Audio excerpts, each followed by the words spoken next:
SpaceX is set to mark a huge milestone in its own company history, with the first ever crewed spaceflight set to take off from Cape Canaveral in Florida later today. The mission is Commercial Crew Demo 2, the culmination of its Crew Dragon human spacecraft development program, which will carry NASA astronauts Doug Hurley and Bob Behnken to the International Space Station. The launch is currently set to take off from Kennedy Space Center at 4:33 p.m. EDT, 1:33 p.m. PDT, though that'll depend on weather conditions.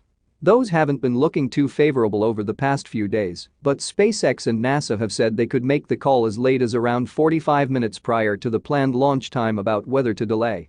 If today's attempt is scrubbed, there are backup opportunities on the schedule for May 30 and May 31.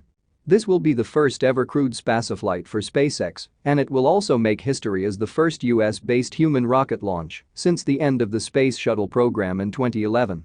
NASA undertook the Commercial Crew program in 2010 to seek public-private partnerships to return its launch capabilities, eventually selecting both SpaceX and Boeing to design and develop spacecraft rated for human flight.